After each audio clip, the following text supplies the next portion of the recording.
Day, the 5th February 2026. Good to be with you today, listeners. We thank you so much for joining. We know that you have choices. We're happy when you come here, happier when you find reasons to stay. This is the hotline. Emily's views, her position on the issues, her point of view backed up by the facts. Here are Emily's views.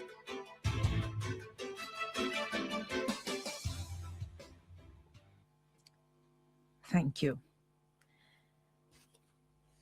Needless to say, like thousands of you listening to this program now, we too will be watching and listening for the developments in the gun court this morning, where it is expected that presiding judge, Chief Justice, the Honorable Mr. Justice Brian Sykes, will deliver his decision on whether the court will proceed to accepting the guilty plea of Joyan Silvera, a matter that has been before the court for a couple months now, and things took a turn earlier this week when we were made to understand that Mr. Joyan Silvera, a former member of parliament, he decided to enter a guilty plea not for murder,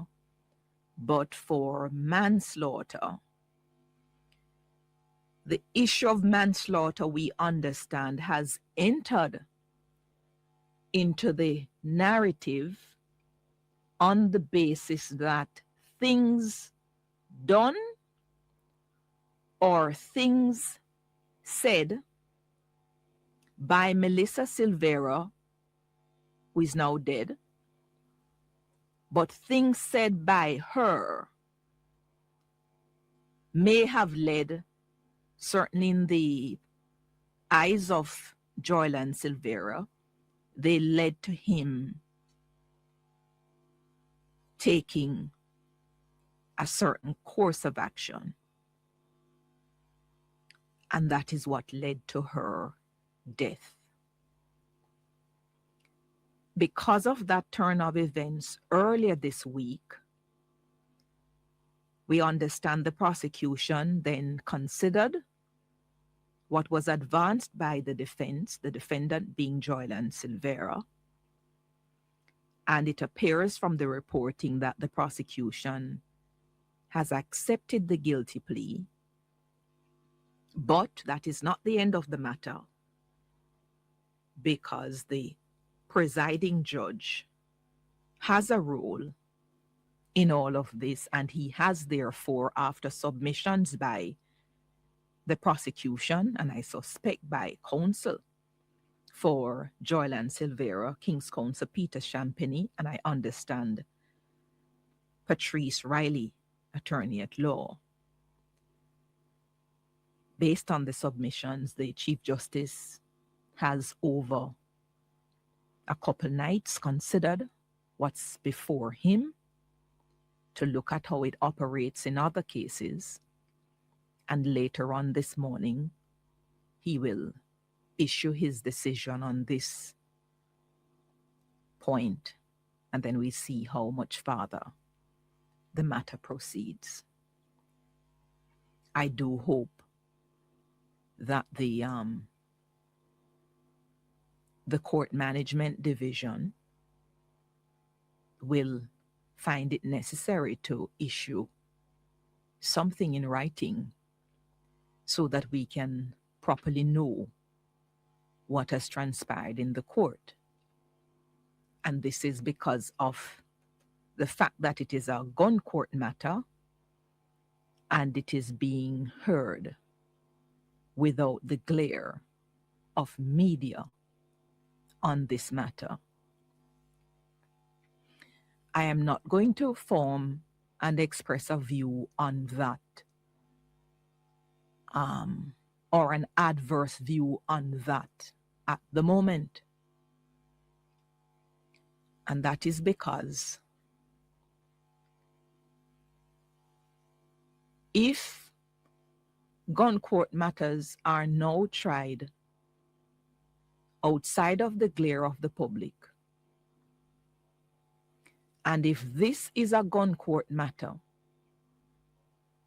as it is, irrespective of the standing or the previous standing of the defendant, I do not believe the interest of the public in this case should cause the venue to be changed so that the matter in which the public has an interest can be viewed by them merely because of the so-called standing of the accused. And if it were to be otherwise, then I think this concept of the rule of law would be totally mocked. I'm not of the view that a venue is to be decided based on the character or the public profile of the defendant. That to me is an offensive principle, and I will not stand on it at the moment. I do not know that even if a challenge is mounted to the constitutionality of the gun court law in light of the Charter of Fundamental Rights and Freedoms, I do not know what right can be claimed to be infringed to even begin to mount the challenge for the test of constitutionality to come in. I do not know which of the charter rights one can claim has been infringed.